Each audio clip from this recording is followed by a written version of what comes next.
Olá, sejam todas e todos muito bem-vindos.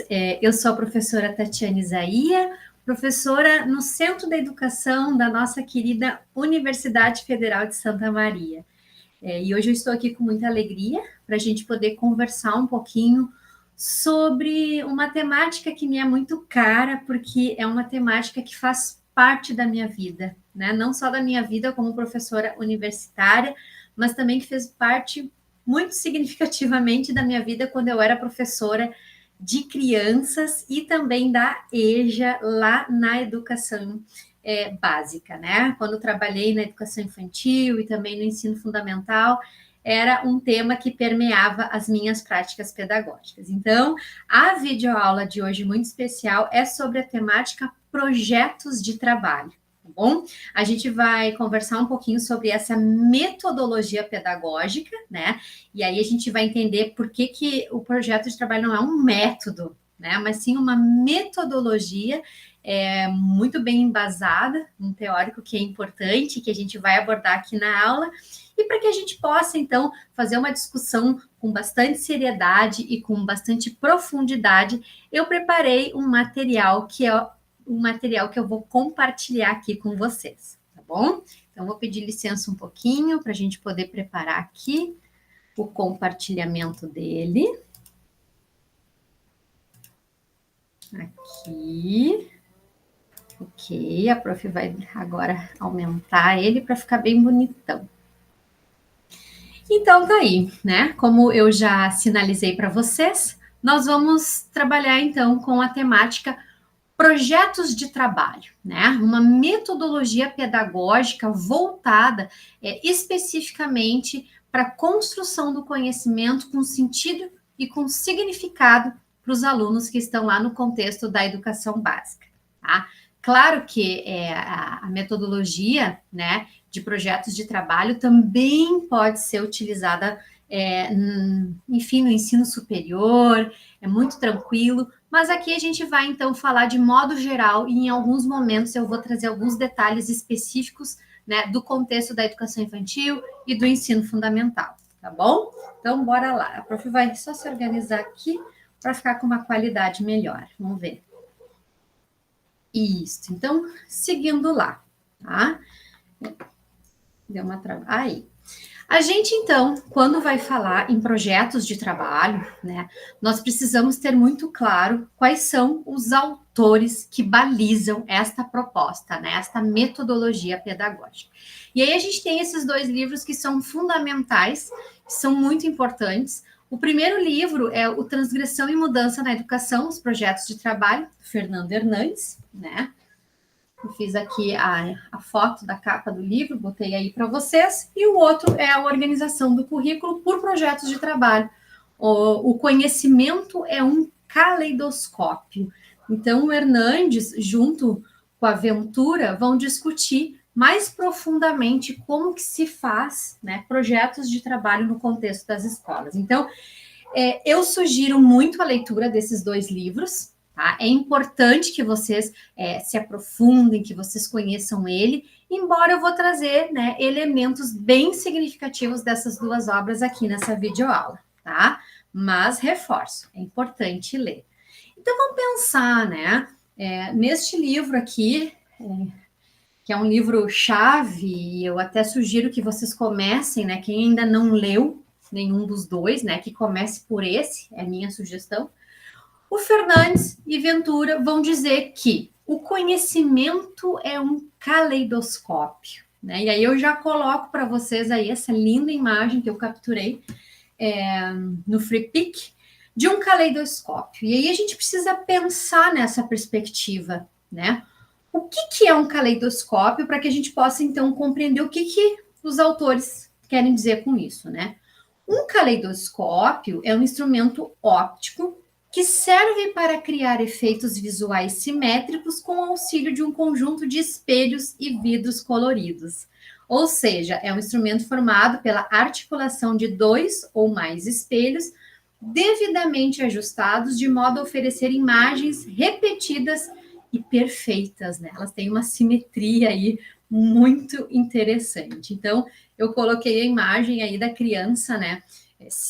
não sei se vocês já observaram através de um caleidoscópio, é muito lindo, né? E cada caleidoscópio mostra uma imagem diferente, né? Nunca se repete a mesma, por quê? Porque é justamente esse olhar que vai nos trazer as bonitezas que estão por trás, né, deste instrumento. E aí, para a gente poder entender essa frase, né, do Hernandes e da Ventura, o conhecimento é um caleidoscópio, eu convido vocês a gente pensar na etimologia dessa palavra, né, a origem dessa palavra. E aí eu fiz uma pesquisa onde eu evidenciei que caleidoscópio vem do grego, né? Se a gente pegar então, né, o cal, que vem de kalos do grego, que significa belo, né? Eidos, que está ali no meio da palavra, né? Do grego significa imagem. E scop, né, que é a parte final ali da palavra, que vem do grego, significa observar. Então, belo, imagem e observar. Né? Então, tá aí.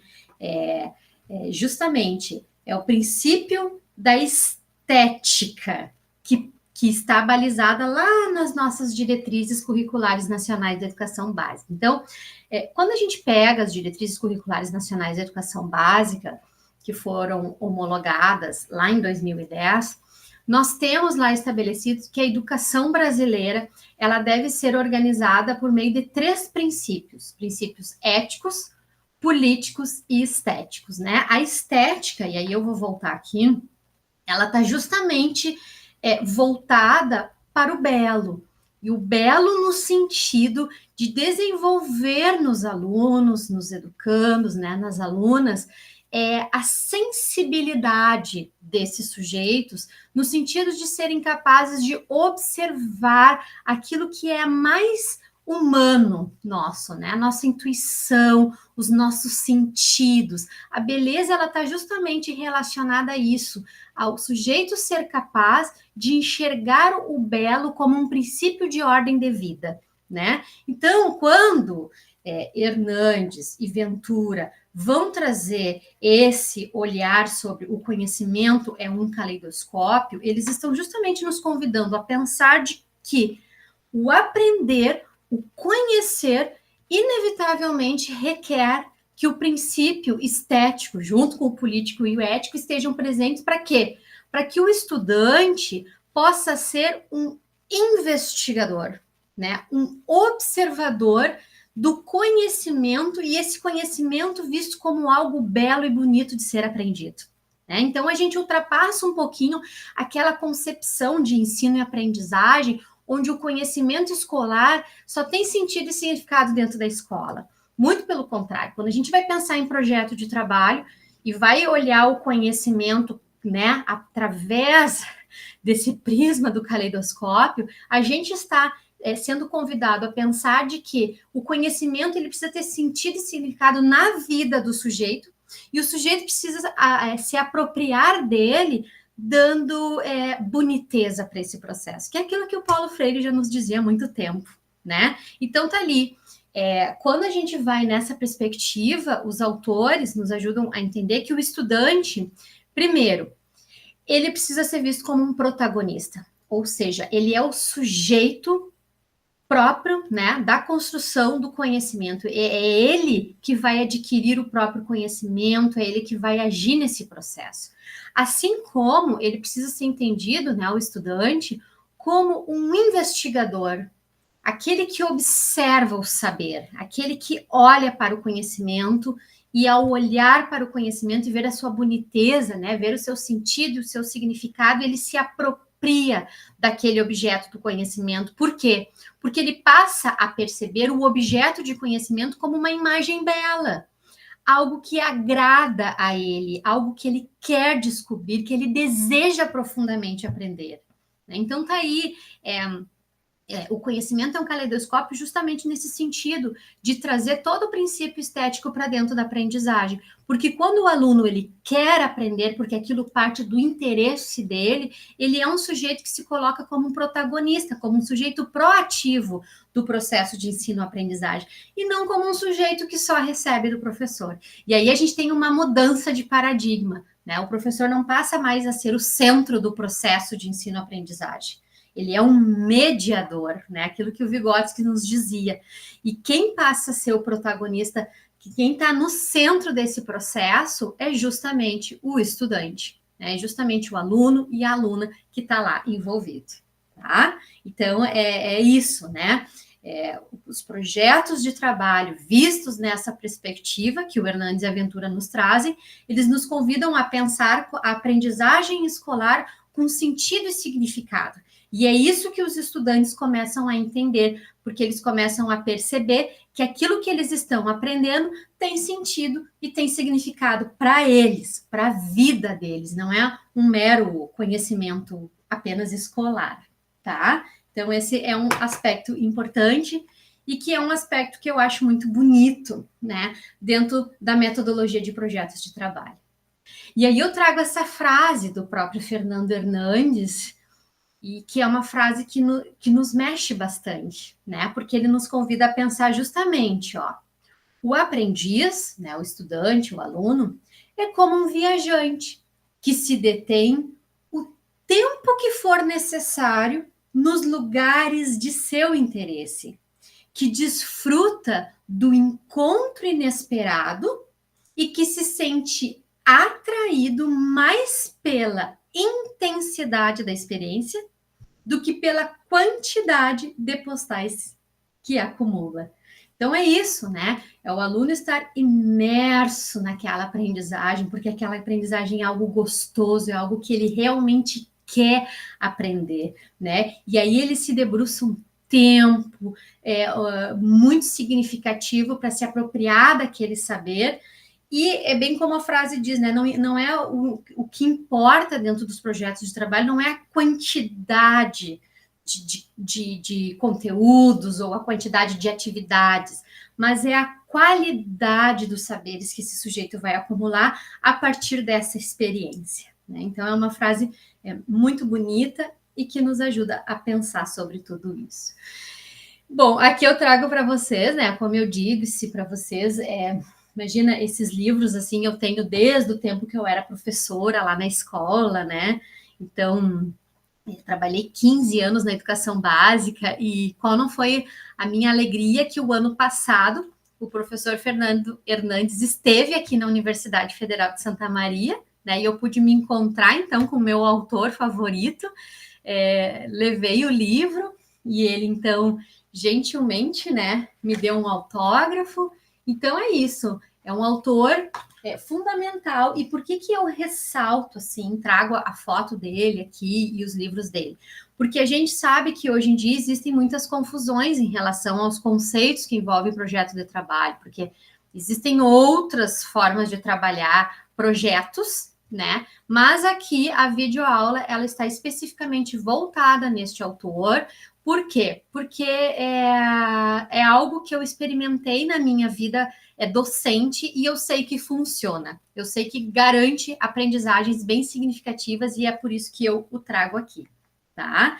Bom, e aí eu queria contar para vocês, então, um pouquinho, né, um exemplo de quando eu era professora, um projeto que aconteceu, né? E aí eu gosto sempre de dizer, né? Eu sempre trabalhei por projetos de trabalho. Desde que eu me formei na graduação, já no meu estágio da pedagogia, eu tive uma professora orientadora de estágio, que se chama a professora Doris Pires Vargas Bolzan.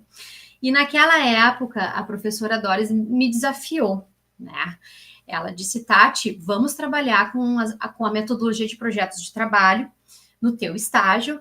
E para mim, assim, foi um grande aprendizado, porque a própria professora Doris já havia trabalhado na educação básica antes de ser professora universitária, e ela também já tinha vivenciado essa metodologia com os seus alunos quando ela era professora do Colégio de Aplicação lá em Porto Alegre. Então foi muito interessante porque ela compartilhou muito das vivências dela, ela me ensinou a trabalhar com projetos de trabalho. E o meu estágio eu fiz numa turma de alfabetização e foi um sucesso, assim, foi muito legal, foi uma experiência muito significativa para mim. E depois de formada, quando eu fui então trabalhar, né, não poderia usar outra metodologia, né?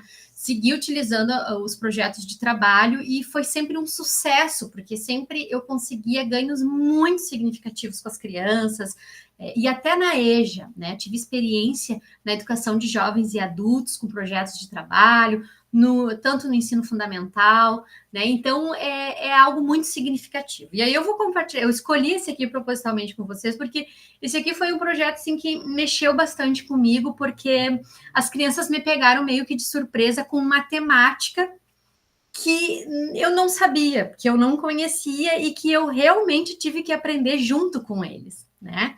Então, só para situar vocês, o ano era 2009, eu era professora da escola Santos Dumont, numa cidade que fica aqui bem pertinho de Santa Maria, que é Itaara.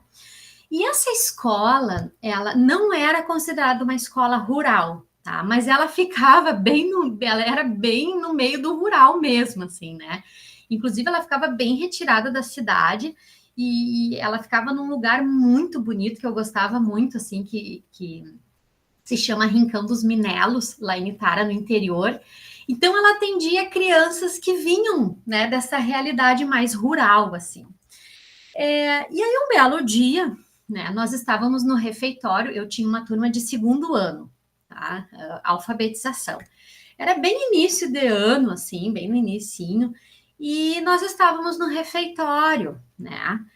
E naquele dia, o lanche era pão francês com mel e uma fatia de queijo dentro. E quando foi minha surpresa que as crianças, quando chegavam ali para a tia da merenda, né, elas chamavam a merendeira, a tia Sandra da merenda, as crianças chegavam para a tia Sandra e diziam: tia Sandra, eu quero pão só com o queijo, eu não quero mel. E aí aquilo me chamou a atenção, né, por que não querem o mel? Comecei a questionar as crianças. Ah, eu não gosto de mel. E começou aquela função. Porque eu não gosto do mel? O gosto do mel é ruim, não sei mais o que do lado do mel.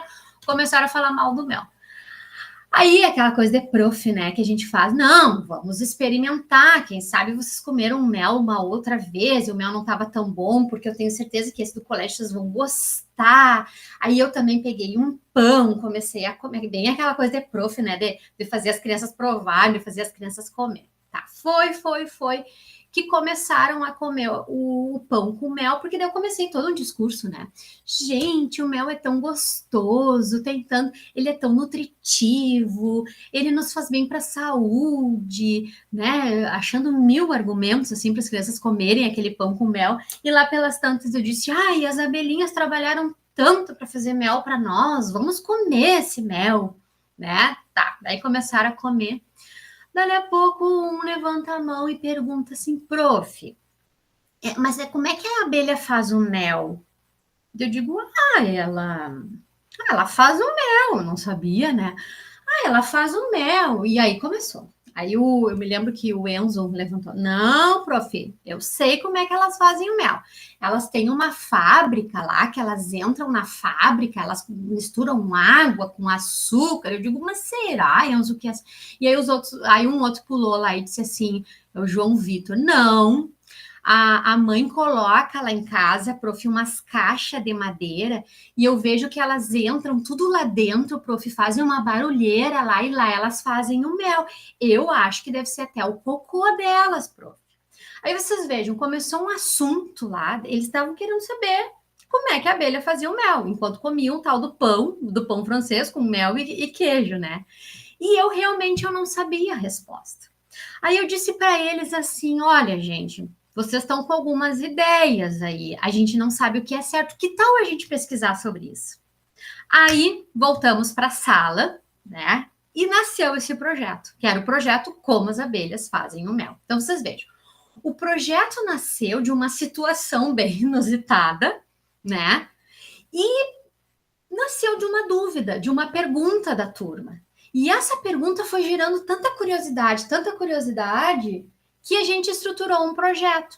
Aí o que acontece? Foi tão bem estruturado esse projeto, né? Eu pensei, a gente voltou para a sala, aí juntos eu fui anotando as concepções das crianças, né? O que cada uma achava que a abelha produzia o mel, e vinha coisas bem engraçadas e tudo anotadinho. Anotamos num cartaz. Aí depois eu instiguei eles, né, no sentido de dizer, será que alguém aqui da turma está certo? Será que é bem isso? E comecei a provocá-los. Aí eu fui para casa, no meu momento de hora atividade, e estruturei esse projeto. Pensei, né, quais são os conteúdos ou quais são os objetos de conhecimento que eu posso trabalhar a partir dele.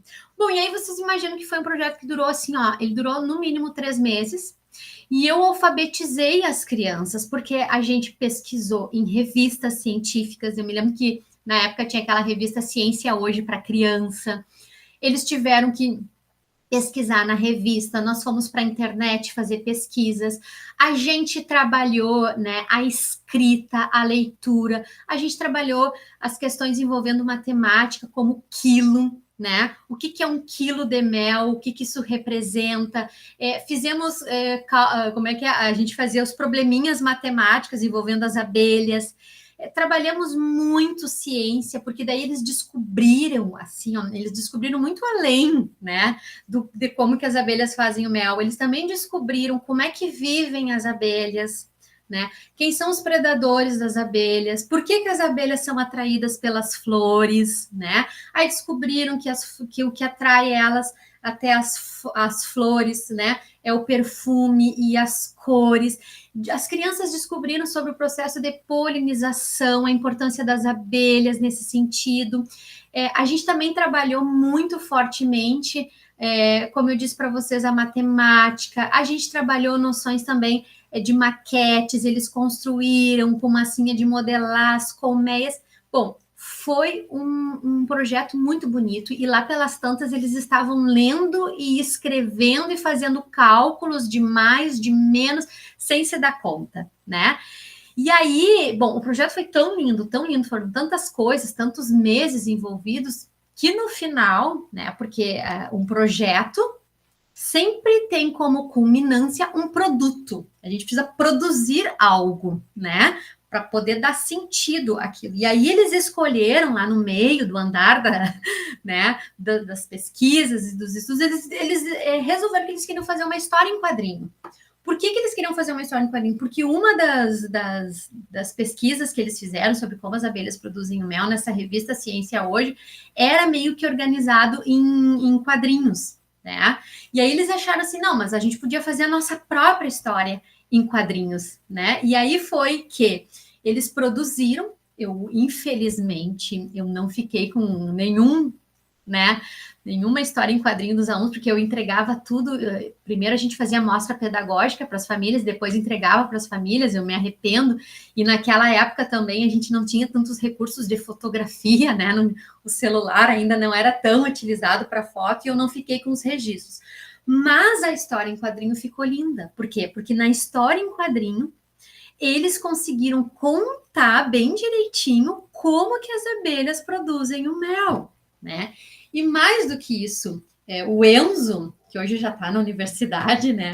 O Enzo, ele era muito intelectual, assim, ele gostava muito da coisa. O Enzo teve a ideia de a gente fazer uma palestra na escola para os colegas das outras turmas, para que os colegas pudessem compreender como que as abelhas produzem mel e os benefícios que ela trazia, porque a gente também foi estudar o valor nutricional, né? Fomos ver onde é que o mel se encaixa na pirâmide dos alimentos, fomos entender, né, por que não pode comer demais por causa da glicose, ou quem é diabético, e nós tínhamos uma menina na turma que era diabética, então estudamos também sobre, enfim, sobre a diabetes, as relações com açúcar. Fizemos um trabalho assim tão intenso, e o Enzo disse, prof, a gente precisa organizar isso numa palestra, né? O Enzo era filho de professora também, né? E aí o Enzo, junto com seus colegas, montou um PowerPoint bem bonito, e num belo dia lá na escola, nós nos reunimos, né, no auditório da escola, o Enzo palestrando, né, explicando para os demais colegas como que as abelhas produzem mel, os benefícios do mel para a saúde, o valor nutricional do mel, né?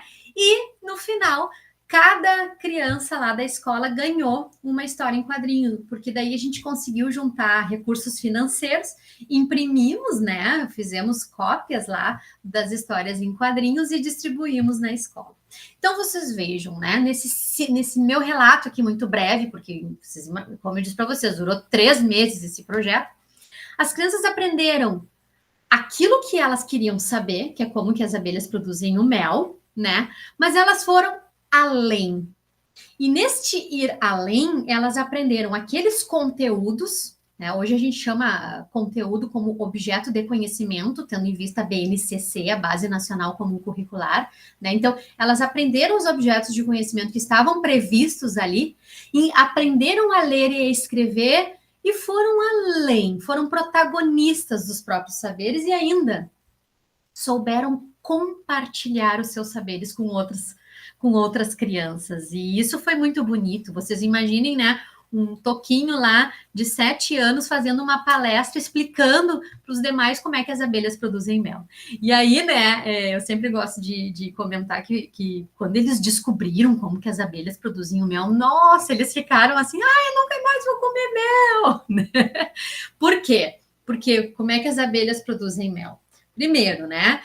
As crianças descobriram que as abelhinhas, então, elas são atraídas pelo perfume e pelas cores das flores. Então, elas vão até as flores. Na barriguinha e nas patinhas, que ela tem aquelas partes pretinhas, são pelos. Então, quando elas pousam lá na florzinha, gruda nesses pelos, né, nessa parte pretinha das abelhas, o pólen. Mas elas colocam a boquinha na flor e vão tirando de dentro da flor o néctar, né? E aí fica na boquinha delas. Aí elas vão voando e quando elas vão voando, vai caindo o pólen dos pelinhos dela e elas vão polinizando, né? Então elas são importantes para polinizar, para criar novas plantas. Esse processo é muito significativo. Mas na boquinha está o néctar, e quando a abelha chega daí lá na colmeia, e aí as crianças descobriram que tem a colmeia natural, né, que é fabricada pelas próprias abelhas, e tem também as artificiais, que são aquelas caixas de madeira que a mãe do João Vitor colocava lá e o João Vitor via, né? E aí elas chegam lá e elas colocam o néctar, depositam o néctar na colmeia. Quando elas depositam o néctar na colmeia, a gente escuta um barulho lá, zzz, né? Elas ficam batendo as asas, batendo. Por que elas batem as asinhas? Porque o néctar, ele é úmido. Então, elas secam aquele néctar, tiram toda a umidade, a água do néctar e fica só o próprio néctar ali. Aí elas voltam a pegar e botam na boquinha delas, porque elas, aqui na garganta e na cabecinha delas, elas têm enzimas que ao se misturarem com aquele néctar, vira o mel. Aí que vem a parte engraçada, né? Que as crianças. Aí o que as abelhas fazem? Elas começam a cuspir. Elas, né, vão cuspindo aquele néctar que está na boquinha, que já virou o mel, dentro da colmeia, dentro dos favos de mel. E aí o mel, então, é o cuspe da abelha. Então as crianças ficam, ai, prof, que nojo, não vou mais comer. Aí eu voltava e dizia, mas olhem as propriedades, né?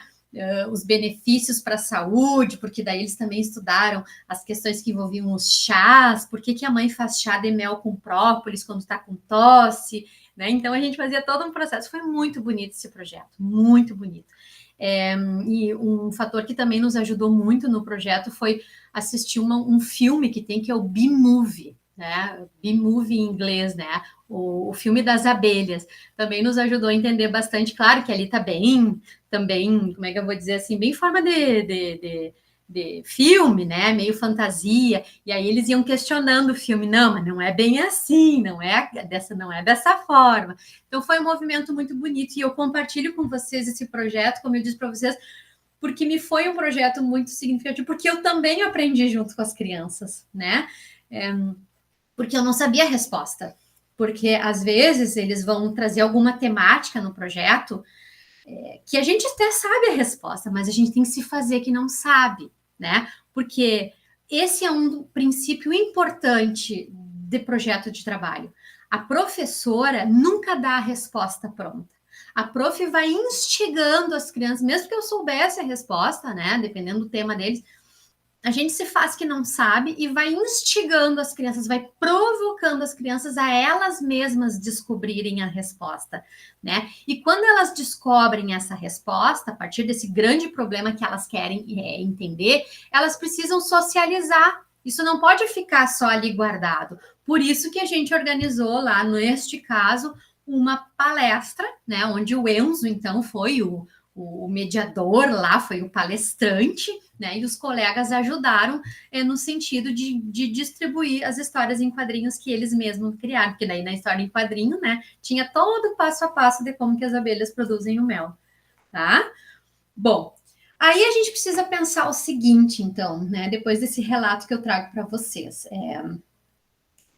Se a gente for olhar o conceito, né, projeto de trabalho, eu gosto muito de trabalhar nessa perspectiva, assim, para que a gente possa entender o que é um projeto? Né? Se a gente for olhar lá no dicionário Aurélio, projeto, a palavra projeto, ela origina-se do latim, tá? Que é projecto.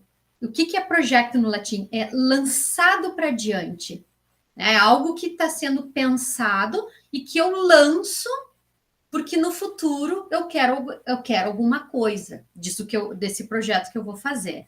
Né? Então, lançado para diante, que se refere à ideia que se forma de executar ou realizar algo no futuro. Então, um projeto é um plano, é um intento, é um desígnio, né? Há um empreendimento a ser realizado dentro de um determinado esquema. Então, o projeto ele é um empreendimento, é algo que eu vou realizar dentro de um determinado esquema e também está ligado, né, ao esboço ou risco de obra a ser realizado, um plano. Então é isso. Sempre quando a gente pensa em projeto, a gente tem que pensar que eu quero chegar em algum lugar. Eu estou lançando uma ideia, né, um plano, e que com ele eu quero chegar em algum lugar. Isso é um projeto. Né? Qualquer projeto, um projeto de vida, um projeto profissional, um projeto acadêmico, enfim, né, é um plano que eu quero alcançar. E que para, então, alcançar esse projeto, neste caso aqui, eu vou ter que desenvolver um trabalho, projeto de trabalho. O que é trabalho, segundo o dicionário Aurélio? É a aplicação das forças e faculdades humanas para alcançar um determinado fim. Então, com isso, eu quero que vocês possam concluir que projeto de trabalho é mão na massa. É isso aqui, ó, é fazer, né? Os educandos lá, os alunos e as alunas, elas vão botar a mão na massa. É elas que serão os protagonistas do processo de aprendizagem delas. Só que para isso acontecer efetivamente, o professor precisa ser um mediador. E um mediador é aquele que não dá as coisas prontas, é aquele que está no meio, mediando o processo, instigando os alunos, provocando os alunos e dando recursos para que os alunos possam chegar. Porque não adianta os alunos terem uma dúvida e a gente deixar eles soltos. Ah, você virem, vão atrás. Não, não é assim. Eu preciso selecionar um material, eu preciso fazer com que eles tenham acesso a um determinado tipo de material e, principalmente, eu, como professora, preciso fazer com que eles tenham acesso aos objetos de conhecimento que eles precisam adquirir durante esse processo, durante esse projeto. Então, lá nas abelhas, por exemplo, no projeto das abelhas, eu tinha muito claro que por eles estarem no processo de alfabetização, era um segundo ano do ensino fundamental, eu precisava que eles efetivamente aprendessem a ler, a escrever e que resolvessem, né, as contas básicas ali de adição e de subtração, porque eles estavam ali no início do segundo ano. Então, eu preciso, como professora, dar instrumentos para que as coisas aconteçam. Agora, o que vai acontecer, e é inevitável, é que eles vão ir além. Eles vão acabar pesquisando, estudando e querendo saber coisas que às vezes nem está dentro lá do currículo do segundo ano, né? Então, não estava dentro do currículo do segundo ano aprender quilo, 1 quilo, meio quilo, ou ainda, né? Eu esqueci de dizer para vocês, lembrei agora, além de estudar 1 quilo, 2 quilos, eles ainda estudaram quanto que vale 1 quilo de mel. Se 1 quilo de mel custa sei lá, R$ 30, quanto custa meio quilo de mel? Então, vocês veem que as crianças vão além. E a gente vai barrar? Não, a gente não vai barrar. A gente vai possibilitar que eles aprendam com sentido e significado aquilo que está surgindo nesse momento. Então, projeto de trabalho é isso. Nós vamos projetar, nós vamos lançar para diante um plano, algo que a gente quer realizar, e para que a gente realize, para que a gente alcance, a gente vai ter que pôr a mão na massa, nós vamos ter que trabalhar. Então, o aluno é o protagonista e o professor é o mediador. Nunca esqueçam disso, né? Porque às vezes algumas pessoas entendem que em projeto de trabalho o professor só fica assistindo. Não, o professor media todo o processo, e isso é muito importante, tá? Então tá aí, ó.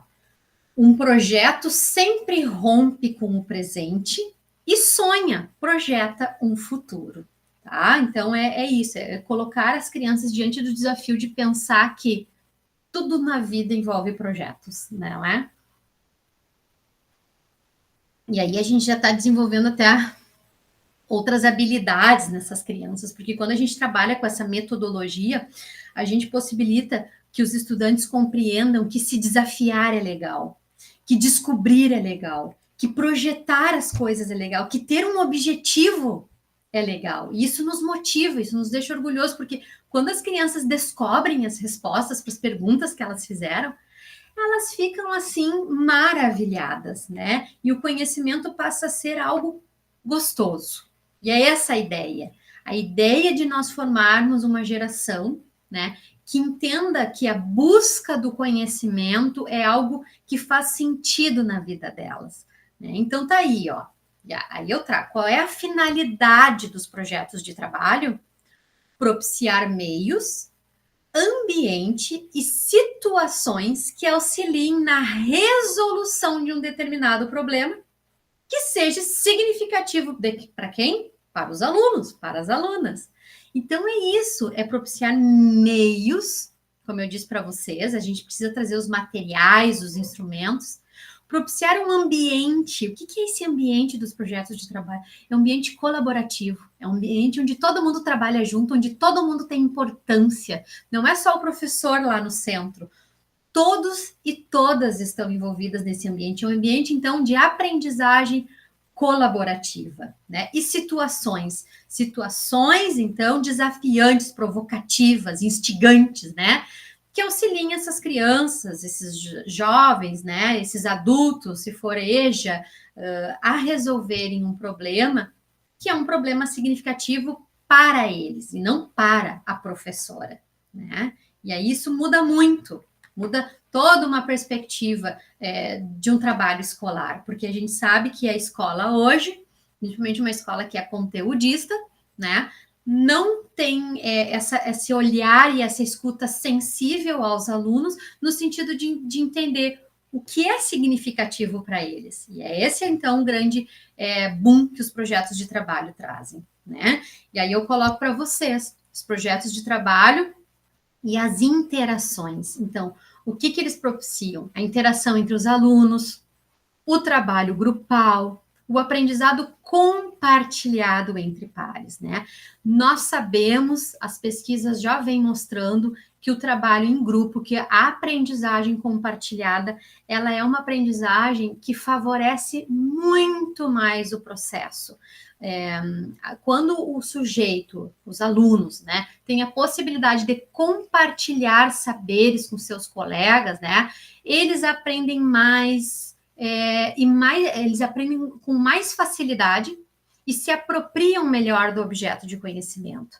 E esse é um assunto também muito caro para mim, porque a minha dissertação de mestrado é em cima dessa perspectiva, né? Se alguém se interessa sobre o trabalho grupal e o quanto que ela favorece os avanços cognitivos dos sujeitos, na minha tese eu trago, então, um estudo comparativo que foi feito em uma turma de alfabetização, onde as crianças não podiam compartilhar com seus colegas, não podiam trabalhar em grupo, com uma outra turma, onde as crianças sentavam em grupo e trabalhavam juntas, e nem preciso dizer, né, que naquela turma onde as crianças, então, podiam compartilhar, podiam trocar ideias, as crianças se alfabetizaram bem mais rápido e com mais proficiência, né? Os testes mostram isso.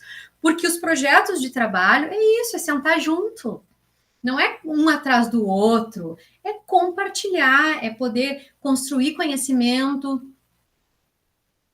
com seus colegas, é poder sentar no chão, se for o caso, é poder visitar diferentes materiais, é trocar concepções. Aquilo que um sabe mais que o outro, eles vão se trocar e daqui a pouco esse outro também vai saber algumas coisas diferentes do seu colega e vão junto construindo esse conhecimento. Isso é projeto de trabalho, né? E além de interagir com seus colegas, dentro dos projetos de trabalho, as crianças, então, estão o tempo inteiro interagindo com os objetos de conhecimento, que é aquilo que o Piaget tanto nos fala, né? A importância da interação sujeito-objeto de conhecimento. É quando a criança ou o adulto, né, dependendo da situação, e quando eu falo adulto, lembre-se que eu estou aqui me referindo que projetos de trabalho também podem acontecer na educação de jovens e adultos, não é só na educação infantil e no ensino fundamental. Na EJA também é possível, né? Na EJA, lá com os alunos do fundamental, quando o sujeito interage com o objeto de conhecimento, é quando ele vai realmente se apropriar desse objeto com sentido e significado, porque ele está na mão na massa, né? Ele está vivenciando experiências que coloquem ele diante do desafio de se apropriar daquele objeto de conhecimento mais significativamente. Então, quando a criança, por exemplo, precisa entender como que as abelhas produzem o mel através da leitura de uma revista científica, que era Ciência Hoje para Criança, ela vai se colocar diante do desafio de olhar para aquele contexto da leitura e querer efetivamente interagir e descobrir como é que se dá aquele processo. Isso é interagir com o objeto de conhecimento. A mesma coisa, quando eu coloco as crianças, né? A alegria delas quando elas se apropriam daquele saber, quando elas compreendem e aquele saber passa a ser delas, né? É isso que os projetos de trabalho propiciam.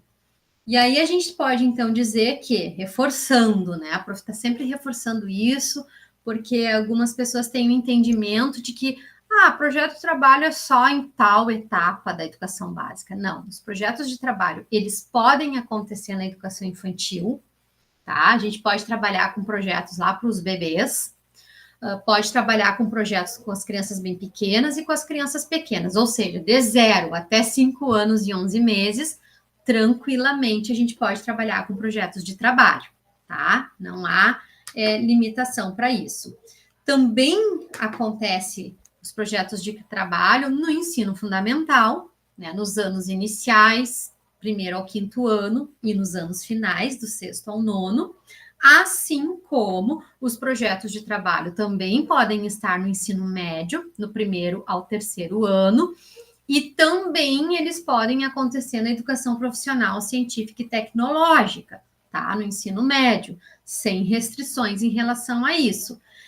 Assim como os projetos de trabalho podem acontecer em qualquer uma das modalidades da educação básica.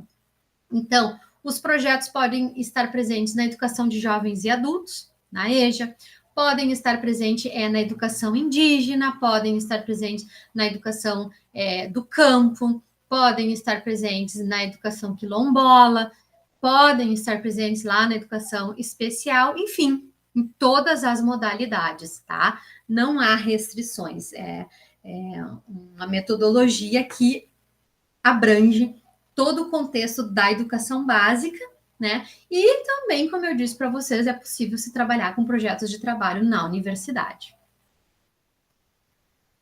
Bom, o que caracteriza um projeto de trabalho, tá?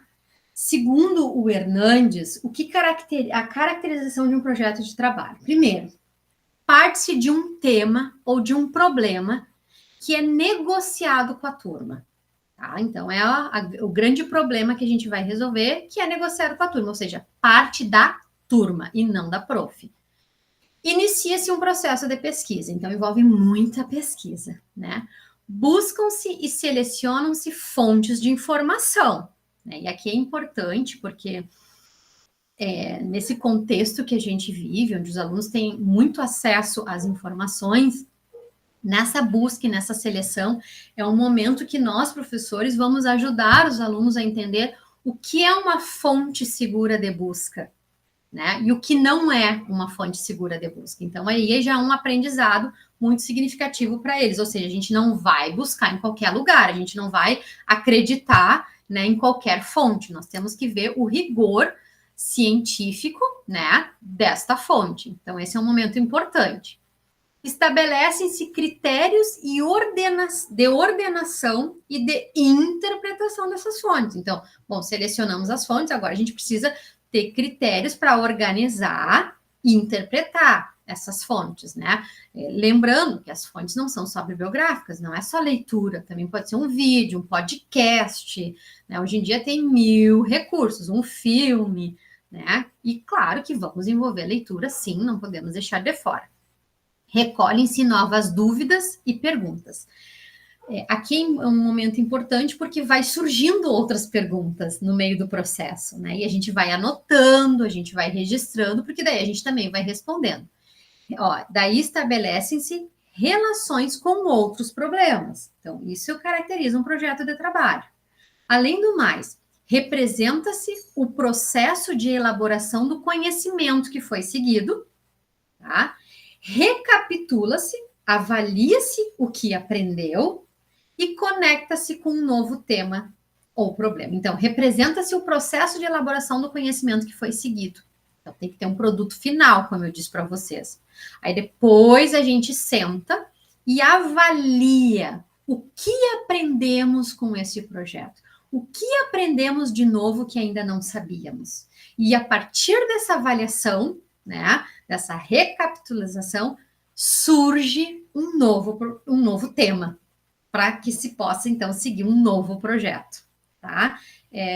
Essa caracterização eu trouxe para vocês desta obra dele, lá na página 81, tá? Eu trouxe, tem um quadro, tá? É o quadro 3.2, onde o Hernandes, então, vai trazer o que caracteriza. Se não tiver isso tudo, não é projeto de trabalho, segundo ele, né? Então, precisa ter, tá?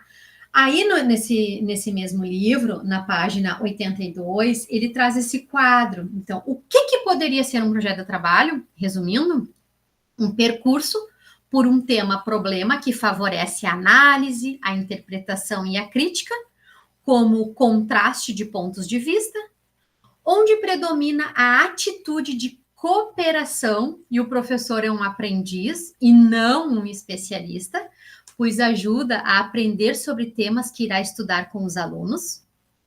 Um percurso que procura estabelecer conexões e que questiona a ideia de uma versão única da realidade. Cada percurso é singular e se trabalha com diferentes tipos de informação. O docente ensina a escutar. Do que os outros dizem, também podemos aprender. Há diferentes formas de aprender aquilo que queremos ensinar, e não sabemos se aprenderão isso ou outras coisas. Uma aproximação atualizada aos problemas das disciplinas e dos saberes. Uma forma de aprendizagem na qual se leva em conta que todos os alunos podem aprender e se encontrarem, podem aprender se encontrarem o lugar para isso. Por isso, não se esqueça que a aprendizagem vinculada ao fazer, a atividade manual e a intuição também é uma forma de aprendizagem. Gente, vejam que interessante, né? O recado que ele dá. Não se esqueça que a aprendizagem vinculada ao fazer, mão na massa, a atividade manual e a intuição também é uma forma de aprendizagem. Então, ele está dizendo que aprender não é só o cognitivo, também envolve o afetivo, também envolve o saber fazer, né? Então, é muito importante esses aspectos. E aí, nesta obra aqui, né, na organização do currículo para projetos de trabalho, conhecimento é um caleidoscópio, o Hernandes e a Ventura eles trazem lá na página 82, e eu achei muito legal, por isso que eu tirei para vocês, e isso aqui me ajudava muito quando eu era professora, né, lá na escola, e eu ia montar os projetos de trabalho. Eles trazem uma sequência, né, sequência de síntese da atuação da professora e dos alunos nos projetos de trabalho. Então tá lá, né?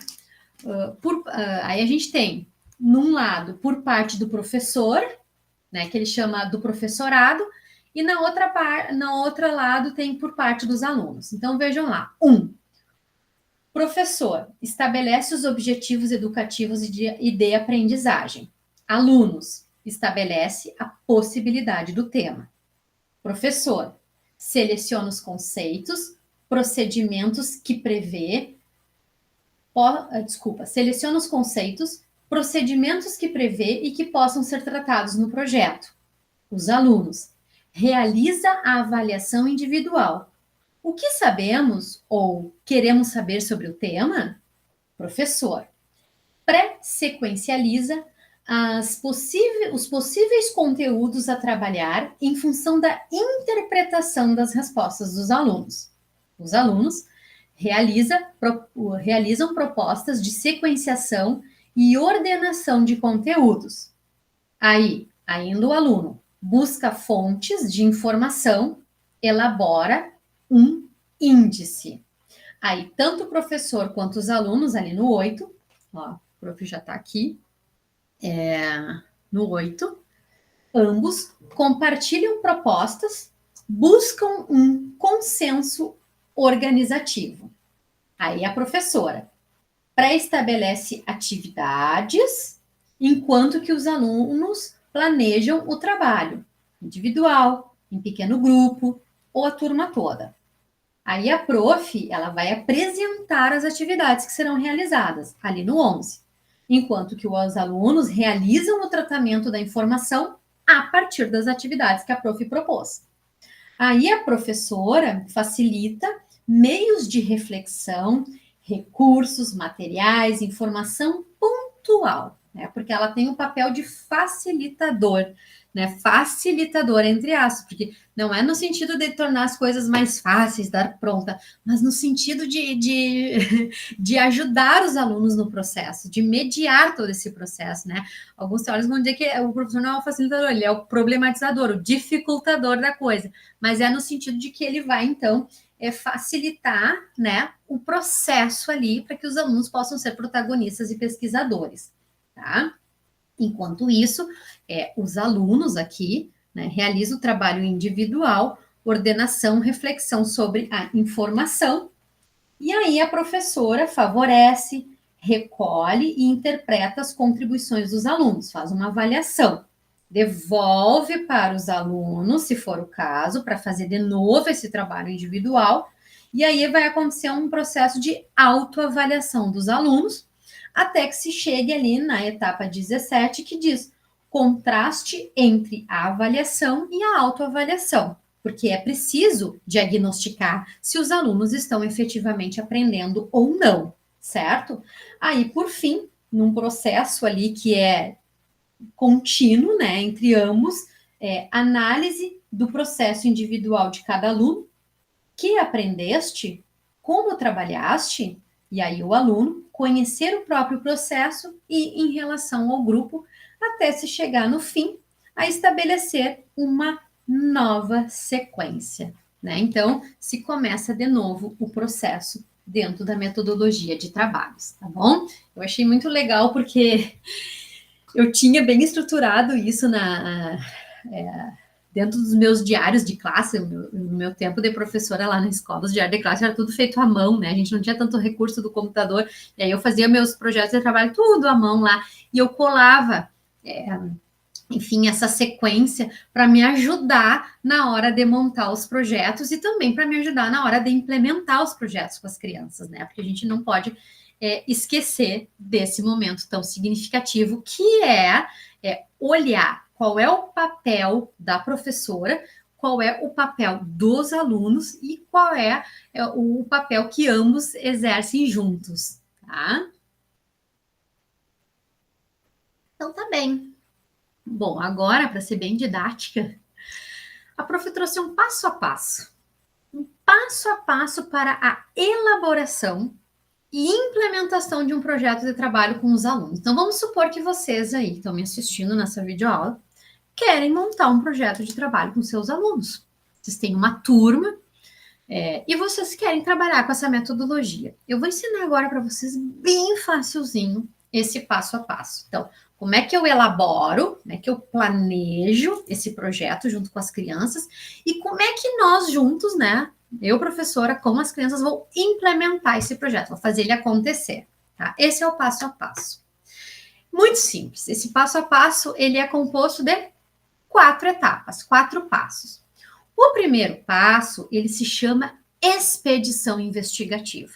Ou seja, ele é a definição do tema do projeto de trabalho. Então, ele é aquela etapa inicial onde a gente vai, vocês, né, a professora, com as crianças, definir qual vai ser o tema do projeto, qual vai ser a pergunta, a questão que vai guiar o nosso projeto. Depois disso, a gente passa para o passo 2, que é chamado de índice inicial do projeto de trabalho. Já vou explicar melhor. Aí a gente passa para o terceiro passo, que é o índice formativo do projeto de trabalho, até chegar no quarto e último passo, que é o índice final do projeto de trabalho. Tá? Vamos olhar cada um deles, a prof vai explicar. Bom, primeira coisa, então, é gerar a tal da boa pergunta. O que os educandos desejam conhecer, o que eles querem saber? Bom, aí, vocês lembram que eu contei lá do projeto das abelhas? Como é que surgiu a boa pergunta? Naquele contexto, surgiu dessa forma. Vocês, vamos supor que não surgiu, não está surgindo no refeitório, não está surgindo, né, as crianças não estão me dizendo o que querem estudar. Eu tenho uma sugestão, que é uma sugestão que eu dou para as alunas e para os alunos do curso de pedagogia, que eu oriento, quando eu faço orientação de estágio, né, eu dou a seguinte questão. Levem uma atividade qualquer, sei lá, uma hora do conto, uma música, levem alguma atividade e façam aleatoriamente com as crianças. Depois que vocês trabalharem, de uma forma bem lúdica, uma brincadeira, enfim, sentem num grande círculo com as crianças, se puderem sentar no chão, ou com os adultos, se for EJA, né? A prof fica falando criança, mas podem pensar na perspectiva da EJA também, com adultos. Sentem em uma roda com esses alunos e perguntem, olhem, a prof gostaria de fazer um trabalho com vocês e que nesse trabalho a gente pudesse trabalhar com um tema, com um assunto que vocês gostam muito. O que vocês gostariam de estudar? Já sai perguntando assim, né? Se não surgiu como surgiu lá na minha situação, tá? Aí vocês vão anotando. Ah, prof, eu gostaria muito de estudar sobre os dinossauros. Acho tão interessante os dinossauros. Eu tô contando as minhas experiências, né? Que eles diziam para mim. Ai, prof, eu queria muito estudar sobre os animais. Ai, uma vez um me disse assim, prof, eu queria estudar muito sobre os ETs, né? E aí, quando ele falou isso, isso gerou, assim, um movimento na sala. A gente fez um projeto de trabalho também com uma turma de segundo ano que eu tive, que era sobre os ETs, sobre os extraterrestres. Foi muito legal, a gente estudou o planeta Terra, a gente estudou os outros planetas, só através dessa temática dos ETs aí. Então, eles vão dizendo, eles vão pontuando para vocês, a gente vai anotando. Anota tudo. Aí, nesse momento, vocês vão ter um monte lá de temas que a turma selecionou. Se faz uma votação. Aí, vamos definir, nós vamos ter que definir um único tema. De todos esses, quem vota nesse? Faz uma votação, a partir da votação se fecha o tema. É um exemplo, tá? Um exemplo bem simples, super funciona nos estágios, quando eu dou essa ideia aí para as estagiárias e para os estagiários. E aí é legal porque surge tantos temas que dá para ir trabalhando o estágio todo com todos os temas, cada um da sua vez, tá? Então, isso se chama expedição investigativa, tá? Por que expedição? Porque também pode ser feito de outra forma. dependendo do contexto, da realidade, a gente pode fazer um passeio com as crianças, levar as crianças em algum lugar e, neste lugar, fazer os questionamentos. Teve uma vez que eu levei a minha turma, acho que era uma turma do terceiro ano, não estou bem lembrada agora, mas levei na Feira do Livro de Santa Maria. Né? Fizemos uma investigação, uma expedição investigativa na Feira do Livro. E foi muito legal que na Feira do Livro, além de visitar os livros, a gente também viu uma peça teatral. E foi a partir dessa peça teatral que surgiu um projeto que eles quiseram fazer, que foi muito bonito, e eu conto numa outra oportunidade para vocês, senão a videoaula vai ficar muito grande, tá? Mas é possível também levar para outro contexto fora da escola, e a partir desse contexto, quando a gente volta para a escola, a gente retoma o passeio que fez e busca instigar os alunos. A partir do que a gente viu lá na Feira do Livro, o que a gente pode estudar? O que causou uma inquietação para vocês? O que vocês querem saber? Tá? E foi muito legal essa minha experiência, porque eles viram como é que eu vou dizer, uma apresentação musical que se chamava Jardim dos Cataventos, e nessa apresentação musical eles ganharam um livro de poesia, e no final do livro tinha um CD, no tempo do CD, né? Quando as músicas vinham em CD. Vinha um CD, as poesias do livro eram musicadas, e essas poesias musicadas foram apresentadas enfim, ali enfim, ali quando eles assistiram a banda tocando, né? E eles quiseram saber como que se produz música. E esse projeto foi muito significativo porque a minha turma produziu um livro com músicas. Eles foram compositores das próprias músicas e depois foram para um estúdio gravar. Mas como eu disse, só estou trazendo pinceladas. Outra hora eu conto para vocês. E esse projeto foi muito bonito. Ele teve até financiamento de um banco. A gente conseguiu, então, reproduzir os CDs. As crianças foram para a Feira do Livro, autografar. Então, é isso. Né? O projeto tem que nascer do foco do interesse dos educandos, tá? Bom, feito isso, aí vocês definiram com a turma qual é o tema, tá? Tá lá definido, a turma escolheu, fechou. Aí vai para o passo 2. O que é o passo 2? O índice inicial do projeto de trabalho. Então, o que vocês já sabem sobre isso? E esse é um ponto importante, gente, que o Hernandes frisa. Trazer os conhecimentos prévios. Então, anota lá. Bom, a pergunta é essa, né? Como as abelhas produzem o mel, um achava que era uma fábrica, né? Daí anota lá. O outro já achava que não. Achava que era o cocôzinho da abelha, as fezes da abelha. Então, anota os conhecimentos prévios, porque depois a gente retoma esses conhecimentos prévios e eles dão risada, né? Risada no sentido gostoso, de ver, nossa, não era bem isso que a gente imaginava. Então, a gente vai anotar, tá? E aí, neste momento, a professora, né, o professor, precisa definir quais serão os objetivos do projeto. Então, precisa ter um objetivo, porque os projetos de trabalho, gente, eles têm uma intencionalidade pedagógica. Né? Então, nesse momento, não são as crianças, né, os alunos que vão definir os objetivos, porque eles nem sabem fazer isso, não tem formação pedagógica para isso. A prof vai sentar e vai definir os objetivos, tá? Porque esses objetivos, eles são importantes de terem definidos para que a gente não se perca no meio do caminho. Nós precisamos responder esses objetivos. É como uma pesquisa, né? Bom, aí, feito isso, a gente vai para o passo 3.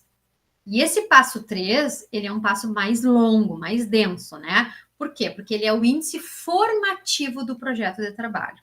Bom, o que se quer saber sobre o tema objeto objeto do projeto? Questões a serem respondidas, tá? Então, a gente aqui vai ter bem definido, o professor e a turma, o que a gente quer saber e o que a gente vai responder. E é aqui dentro desse passo 3 que o professor, então, a prof, vai selecionar cuidadosamente os materiais e os recursos que vai disponibilizar para a turma para que a pesquisa possa ser feita, né? Aqui nesse momento também, a prof, ela pode ir atrás da comunidade de aprendizagem. O que é a comunidade de aprendizagem? é trazer pessoas de fora da escola que nos ajudem a responder aquilo que a gente quer saber. Então, vocês imaginam que quando eu fiz lá o projeto das abelhas, eu trouxe a mãe do João Vitor. A mãe do João Vitor, ela não tinha formação nenhuma, tinha estudado só até a antiga quinta série, né? No tempo dela ainda era série, mas ela sabia muito bem lidar com as abelhas, né? Porque ela, enfim, cultivava, ela criava as abelhas lá nas caixas dela, ela produzia mel e ela vendia o mel, inclusive o mel que ela produzia lá na propriedade deles, uma propriedade bem pequenininha, uma propriedade rural, pessoas bem humildes, era vendido para a prefeitura e disponibilizado no lanche da escola. Então, o mel que eles comiam no lanche era o mel produzido também pela mãe de João Vitor, assim como por outros produtores. Aí a mãe do João Vitor foi a nossa comunidade de aprendizagem. A gente trouxe ela para dentro da escola, porque ela ensinou o tipo de roupa que tem que usar quando for lá lidar com as abelhas. Ela explicou como que é fabricado a caixa de mel de madeira, né, a colmeia artificial. Enfim, ela fez toda uma explanação, mostrou para as crianças. Então, esse momento é importante. O professor precisa organizar esses recursos. E isso normalmente é feito na nossa hora planejamento, no momento que a gente tem para sentar e planejar, tá? Também vai ser um momento onde os professores a prof, né, vai articular o projeto com os conteúdos curriculares e com os conhecimentos dos educandos, né? Então, é nesse momento que eu tenho que ir lá na BNCC, na Base Nacional Comum Curricular, e olhar na BNCC os elementos curriculares que estão previstos para aquele ano que eu estou trabalhando, se é segundo ano, terceiro ano, ou se é educação infantil, né? Se é quinto ano, vou trazer da BNCC esses elementos curriculares e vou recheando este projeto, porque não pode esquecer isso, eu já disse antes. O projeto tem que estar relacionado com as aprendizagens que estão referendados dentro da BNCC, tá? Mas, reforçando, é um trabalho interdisciplinar, porque as disciplinas, as áreas de conhecimento, os componentes curriculares vão estar misturados. Eu vou trabalhar português, matemática, ciências, parará, né? Assim como eu vou trabalhar também de modo transdisciplinar. Por quê? Porque eu vou trazer os saberes de fora da escola, os saberes da vida dessas crianças para o contexto, para tornar com mais sentido essa aprendizagem deles, tá? Então, esse é o índice formativo. E aí, a partir do índice formativo, que a pesquisa, né, propriamente vai acontecer. Então, as crianças vão estar, né, os estudantes vão estar instrumentalizados com materiais, com recursos, com comunidade de aprendizagem, dentro do tempo que for necessário, 2 meses, 3 meses, às vezes tem projetos que duram 6 meses, um projeto pode durar um ano inteiro, né? Tudo vai depender, mas é neste momento, então, que os estudantes, os educandos vão pesquisar a fim de responder as questões. Então, é isso, né? O aluno, ele é dentro da metodologia de projetos para o trabalho, ele é compreendido como um sujeito pesquisador, tá? Então, é um momento muito significativo para que a gente possa chegar no quarto passo, que é o quê? O índice final do projeto de trabalho. E aí não esqueçam disso, né? É a culminância desse projeto. O que é culminar, né? É terminar. E a culminância necessariamente tem que ter um produto final. E além desse produto final, a gente senta com os estudantes e pergunta: o que aprendemos que vocês ainda não sabiam? O que foi novidade? O que aprendemos? Eles vão relatar, a gente vai escrever, a gente vai registrar, né? A gente vai fazer também atividades avaliativas individual e também coletiva para poder diagnosticar se as aprendizagens aconteceram, né? O que ficou para ser respondido e que guiará o próximo projeto? Então, às vezes, no meio do caminho, surgem novas perguntas, novas questões, e a gente então vai aproveitar essas novas perguntas e essas novas questões que não foram respondidas dentro desse projeto e montar um outro projeto, tá? E aí a coisa vai andando, né? E aí aqui eu coloco a imagem, tá? O produto final. O produto final pode ser tantas coisas, tantas coisas. Então, pode ser história em quadrinho, que eu contei para vocês, de como as abelhas produzem o mel. pode ser uma palestra feita pela turma, pode ser a produção de um livro de poesias que acompanha um CD com essas poesias musicalizadas, que foi um outro projeto que eu fiz. Pode ser um livro de literatura infantil com uma história criada pelas próprias crianças, que foi um outro projeto que eu fiz.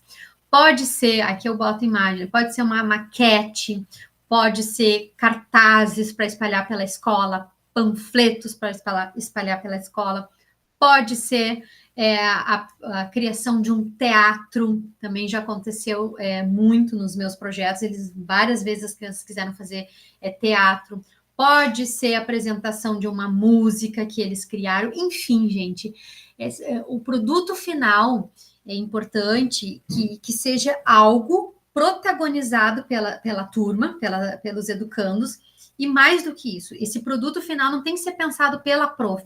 Vamos fazer tal coisa no final. Esse produto final tem que ser pensado pela turma. A gente vai chegar na resposta da nossa pergunta e a partir dela nós vamos produzir o quê? E algo que é importante eu sinalizar é que, às vezes, lá no início do projeto, a gente nem imagina o que vai ser o produto final, a gente não vem a ideia. E lá pelas tantas, conforme as crianças estão pesquisando e elas estão trabalhando, surge a ideia, vamos fazer tal coisa. E é isso, né? É um processo, é isso mesmo, não tem problema. Né? Não precisa estar definido e fechado no início. Pode ir surgindo ao longo, mas é importante que no final isso aconteça, tá? Então, e também pode acontecer, e já aconteceu alguns casos comigo, que a gente tinha planejado como um produto final uma coisa lá no início, e conforme a gente foi pesquisando, né, foi andando o projeto, a gente se deu conta, não, vamos fazer outra coisa. Não tem problema, né? Essa é a flexibilidade. E até porque quando a gente está ali naquele passo 3, um outro elemento que é importante eu sinalizar é que quando a prof, né, quando a gente está selecionando esses materiais aí lá no início, de repente, conforme as crianças estão pesquisando e as coisas vão acontecendo, a gente começa a se dar conta de que, mas eu preciso colocar mais material. Faltou tal coisa. Então, o projeto é isso, ele é dinâmico, ele é flexível. Então, a gente vai colocando ao longo do processo e isso não é um problema, tá? Então, tá aí, tá? Essa imagem aqui, trago de novo o caleidoscópio, então. Eu espero que um dia vocês possam olhar através de porque é tão bonito, né? É difícil a gente encontrar, inclusive tem como fazer com as crianças. Teve um projeto meu que as crianças quiseram construir um caleidoscópio como produto final, e a gente então foi fazer e não é muito fácil, mas deu certo. Mas para fechar a videoaula de hoje, eu trago a imagem novamente do caleidoscópio para lembrar vocês que projetos de trabalho, primeiro, ele parte sempre do interesse da turma que a gente está trabalhando, né? Então não tem como eu usar o mesmo projeto para outras turmas, né? Ele é muito personalizado, porque o foco dele é no interesse dos alunos da turma. Entende os sujeitos, alunos, como sujeitos pesquisadores, e a prof é uma pesquisadora junto com eles, e projetos de trabalho inevitavelmente requer aprendizagem compartilhada, ou seja, nós vamos aprender juntos, né? Pesquisar, partir de uma pergunta que nos é cara, que tem sentido e significado para nós, e vamos juntos aprender os conceitos que envolvem todos os elementos que permeiam aquele projeto de trabalho escolhido pela turma, tá? Então, os estudantes, os educandos, são vistos como protagonistas de sua aprendizagem, né? Uma aprendizagem com sabor, com gostosura, com belezura, como dizia Paulo Freire, né? Com boniteza. E a descoberta, quando ela se dá de forma prazerosa, ela traz reações, né, dos nossos alunos que nos deixam, assim, muito encantados, porque é justamente isso, né? É aprender pelo prazer de aprender, não para cumprir um protocolo. Bom, finalizando essa videoaula, eu queria muito agradecer a atenção de vocês e dizer que é sempre um prazer e uma alegria compartilhar saberes e fazeres com vocês, tá bom? A prof deixa um beijo grande aí E se tiver alguma dúvida, alguma questão, é só deixar nos comentários para a prof, que eu vou responder com o maior carinho, tá? Um beijo grande e bom trabalho aí para quem for focar nos projetos de trabalho. Até mais. A prof vai minimizar aqui e só para dizer para vocês que se vocês acharam esse material significativo, se ele contribuiu para vocês, deixem um like para a prof, que isso também me ajuda a entender que eu estou no caminho certo. E se vocês ainda não estão inscritos no meu canal, também se inscrevam, que daí toda vez que eu postar um conteúdo novo aí, mesmo que não seja um conteúdo da aula que eu estou dando propriamente dito aqui na Universidade Federal, mas eu estou sempre postando conteúdos novos, aí vocês inscritos, ativando o sininho, vocês ficam sabendo quando entra, tá bom? Ó, beijo grande, então. Obrigada pela atenção e a gente se vê no próximo vídeo.